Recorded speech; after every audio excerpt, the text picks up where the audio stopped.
Hello and welcome. Today I have with me Thomas Paca. Let's start with this. 7 matches of insane performance.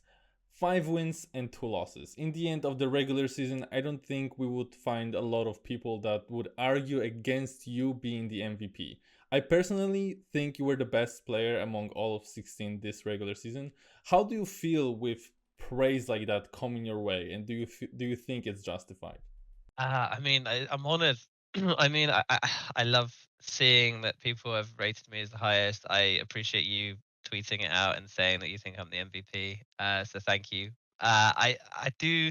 I see it a lot of places everywhere, like on Reddit and things, that people are saying, "Oh yeah, Pac is outperforming Carl this season. Pac is playing the best. Pac is a monster. All this kind of stuff." And I think it's insane. It really, it helps the ego that isn't actually real.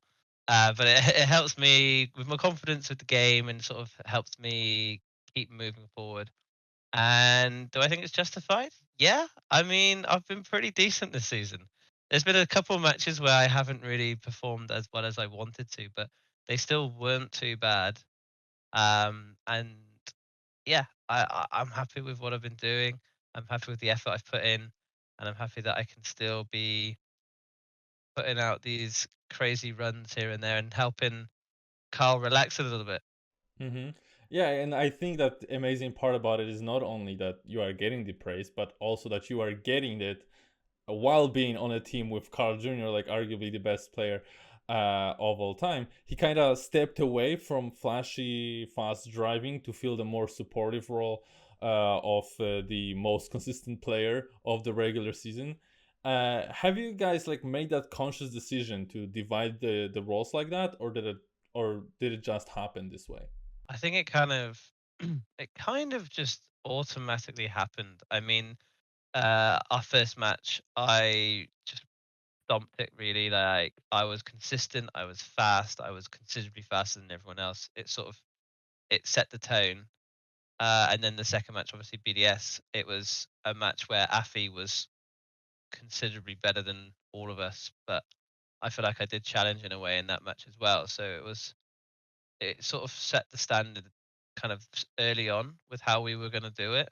Um, I think Carl, he was, well, both of us were trying to figure out what is the best way to do this. Like we saw ITB in G1, they sort of go at it. They try and set fast times. Both teams have very fast players, so they just sort of just go for it. And if they don't crash, they don't crash. If they do, they do. Um, and then you've got other teams which vary, and then you've also got the BDS team, which both players don't crash. So it's a mix of what actually works here and there.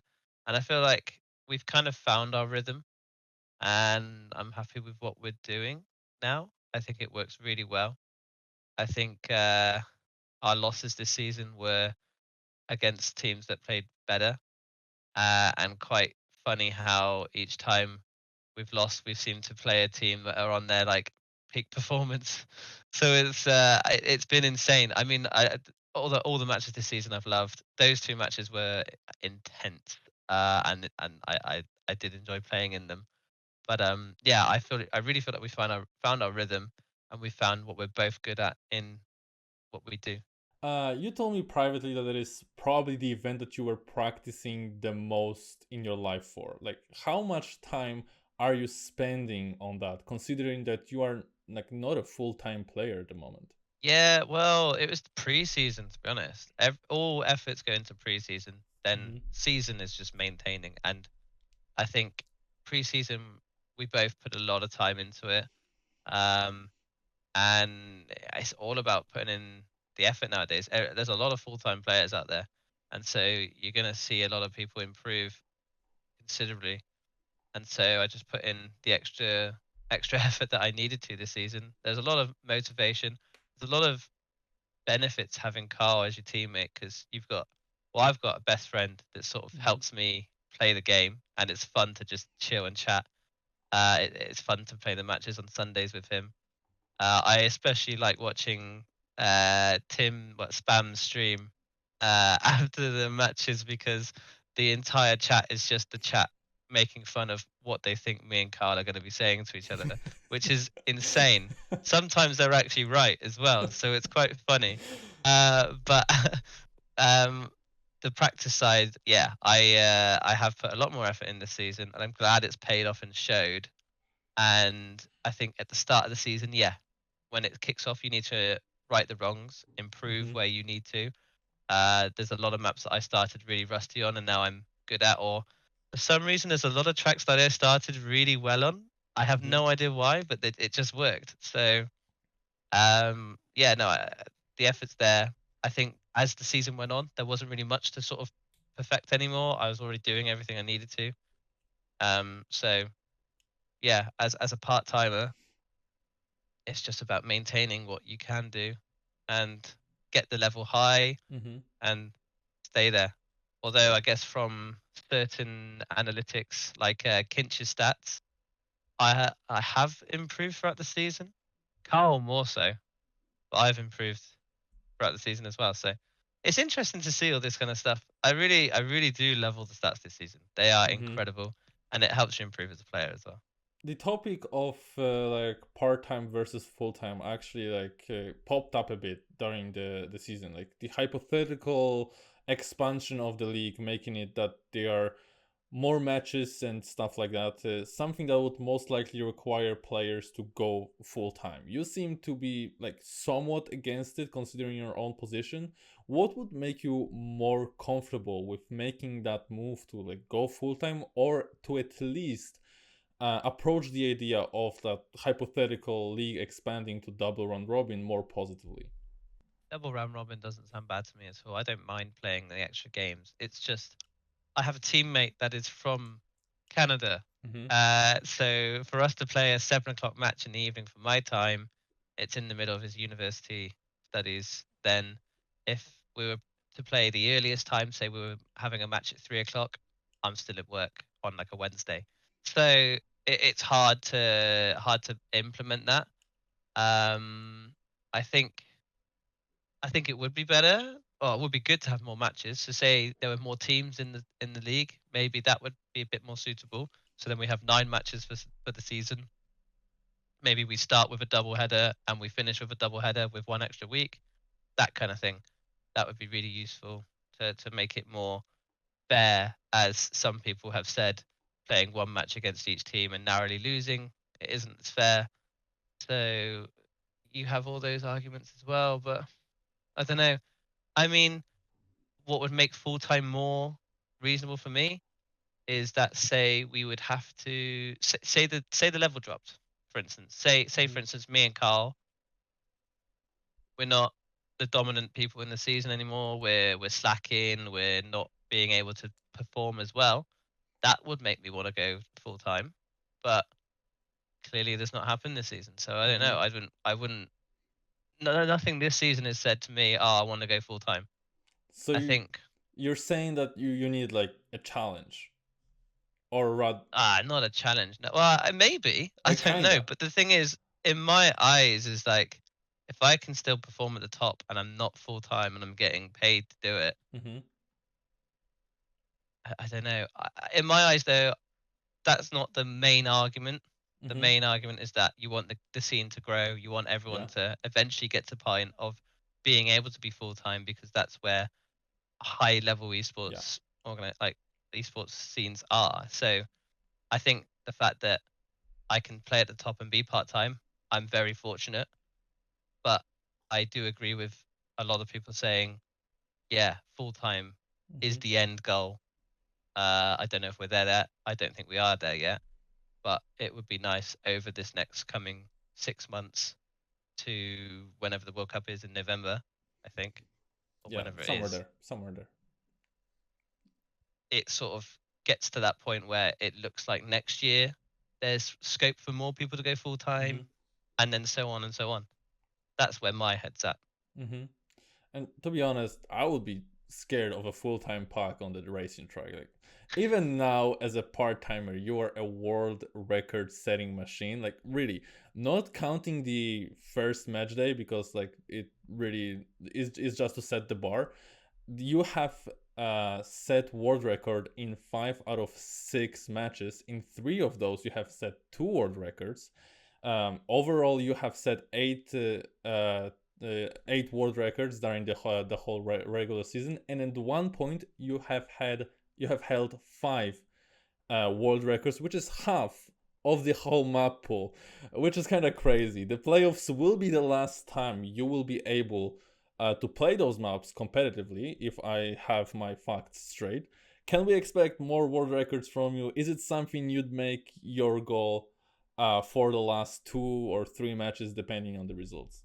I don't know. I don't really make it my goal. I do, well, some of them I do. Okay, to be fair, I do. There are a couple which I like to try and have, but some I had no idea I was even driving those times. I think one of the rounds I was playing, and obviously I'm on comms with Carl, and we got to the end of the race, and I was just like, "Oh my god, what is that time?" Like I didn't even realize that's what I was driving, and Carl was just like, what are you doing, man? Like I told you to save." It's like, so like half the time I don't even realize that it's going on, but sometimes I do think, yeah, this is a run and a half. So yeah, I wouldn't mind having a few more goes in playoffs, but at the end of the day, if you're winning around, you're winning around, and it's not about what time you set; it's about just how many times you beat the other players without crashing. Mm-hmm. And so I'd obviously love to have some more, but if I don't, and we end up winning the whole tournament, I'd be happy with that. Yeah, and like, would you be like fine with telling which maps are you like gunning for, or not really? So, I mean, which ones do I have at the moment? I only have slowdown and another And one, isn't it? Slowdown and and freestyle. You have tied with feed. I don't know, freestyle. I think if I can keep slowdown, I'll be happy. All That's the right. one I would like to. I'd like to keep, just because of how I've played on it all season. Like it's been a nice one for me. But if I'm honest, I'd love to beat Mudda on Slippy Sides. Uh, that would be pretty decent. 110.9 is That's a good. tough It's one. really good. So I'd like. I mean, it's a really fast time. Yeah. So to do something like that in match would be probably too risky and stupid anyway. So we'll see. We'll see what's doable. I mean, there's other maps. What else is there? Freestyle. I mean, if anyone could do 106, that would be ridiculous. Um, what's another track? Oh, I'm trying to list them all now. I don't remember the names of half of them. I mean, Reps. Reps would be reps. pretty Okay. good. That's pretty. That's a really tricky track. I don't think you had So I this think one before, or did you? never Not. had it. Never had it. Never been close. I mean, last match is the only one that I've even got anywhere near it. Agility dash. That one would be cool to have. I'm Yeah. awful at it, but it'd be pretty good to have it. Yeah. Hardcore. Yeah, I mean, Alcon can keep that. I mean, that's just it's ridiculous. Yeah, this one is also crazy. But yeah, Uh. no, I mean, it'd be cool to keep some. I'd like to, because I kind of pride myself on being a fast player. So Mhm. I'm known as the risky kind of, like, semi reckless, but also you kind of, if I get in a groove, I'm a consistent risky player. So I think if Mhm. I can keep that mantra even, it'd be pretty nice to keep Yeah. a few by the end of the playoffs. Yeah, but there's one map that we couldn't really see you even try to set a record on, because it is always permabanned by you. It's Gyroscope. It was not seen in the league since match between BDS versus G1 during match day number 3, so it's pretty much a month now. It was a really long time, also considering that TMCL have not picked it yet at all, so we haven't seen it like for a month. Solary's permabanniness. Explain to me and the viewers, why was this map exiled from competitive play? I thought after first 2 weeks that it might be picked here and there during the whole season, but somehow it's just gone. And even arrow pipes that I thought that it was commonly hated among players at the beginning, it made a breakthrough as a standard pick. So like, explain to me why gyroscope is just exiled. I have no idea, if I'm honest. Like, you can bring it in comparison to aero pipes. Like, aero pipes was a map which no one wanted to play on the very first play day. Obviously, the second play day was the next day. Mm-hmm. We didn't get the chance to pick it. Uh, we weren't really sure. I think it got banned. I can't remember if it got banned in our first match or not. I think Big didn't want to play it, so they banned it. So in our second match, or was it the first match? I can't remember which one we Against played it in. BDS, you first picked it. It was second match.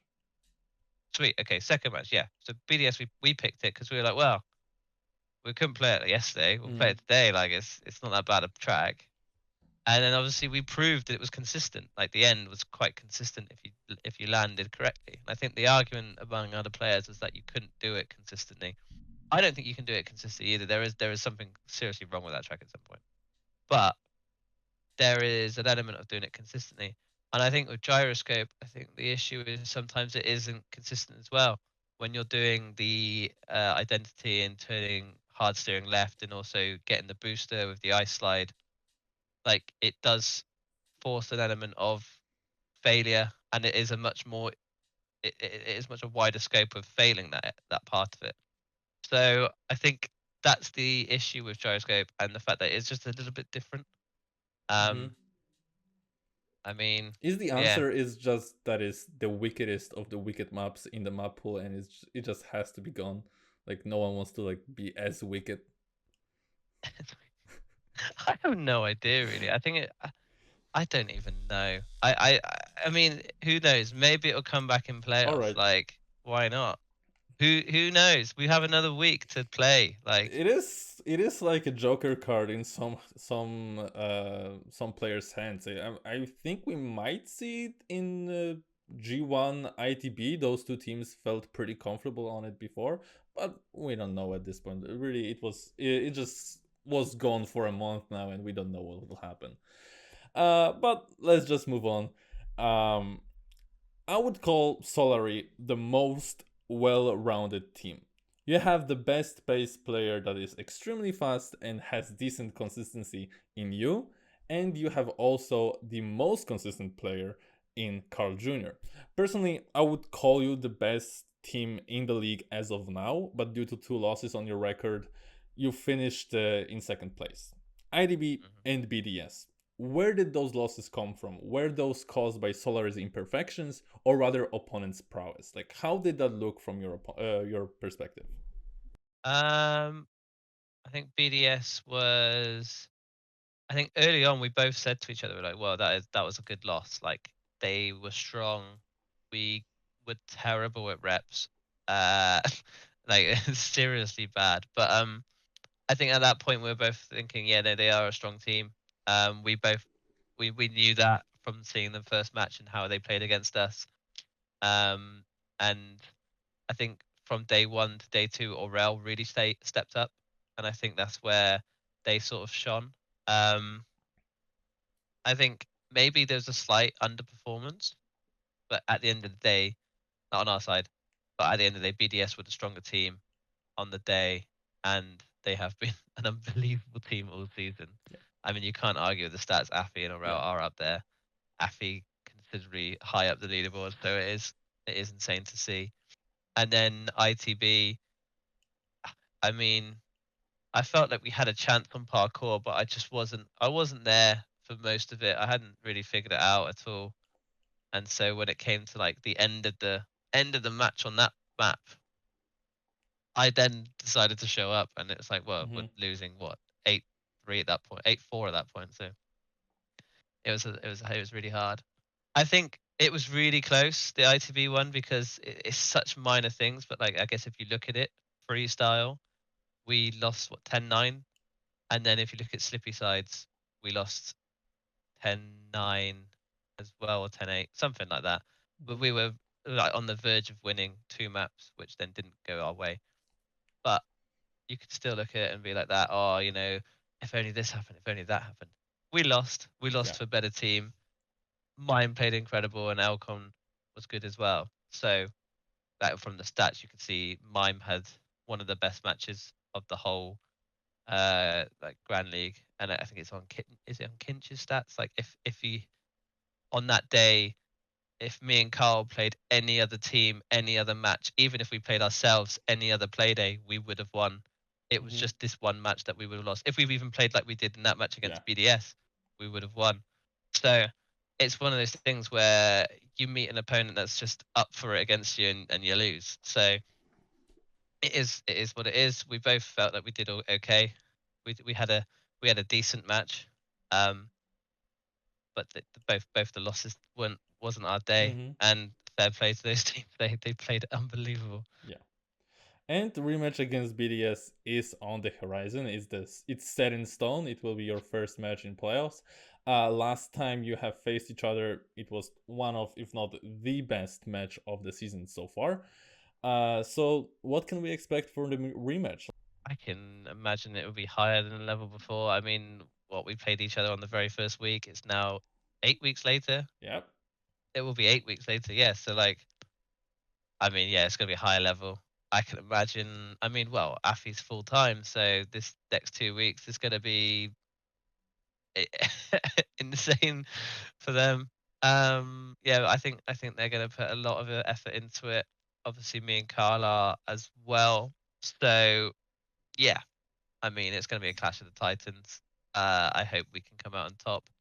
I think the format is a best of seven, best of Yeah. three, well, best of two, and then one map if it, two draws, Well, right? to be honest, I read the rule Anyway, book I so long think time I ago, think so it's you play a best of seven, and then you play another best of I seven. think so. Yeah. Yeah, another best of seven, and then if you both win one of them, you play then one map to then decide it. Um, but it'll be interesting. I mean, we won a hell of a long match. But yeah, I think I mean, I hope we can do it. I'll never say anything against them. Obviously, I think it was at the start of the season. Questions: who do you reckon are the biggest threats? And I said G1 and BDS, and look where we are. I mean, G1 I think came fourth, and BDS won the league. So I yeah, mean, I not mean, yet, not yeah, yet. it's You're still in their way. hey, yeah, but exactly, yeah, we got a chance, and I think it'll be really good to then play them in a week and a half's time, and see who wins. All right. So thank you for the interview. Do you have any short message for your fans and viewers? No, just thank you to anyone supporting me, supporting Carl, supporting the team, and keep the messages coming in the spams chat because it's unbelievable. Yes. And to all the viewers, you can find all the links to Puck socials in the description. Thank you very much for watching. And if you enjoyed, I invite you to leave a like and subscribe for more interviews in the future. Thank you very much.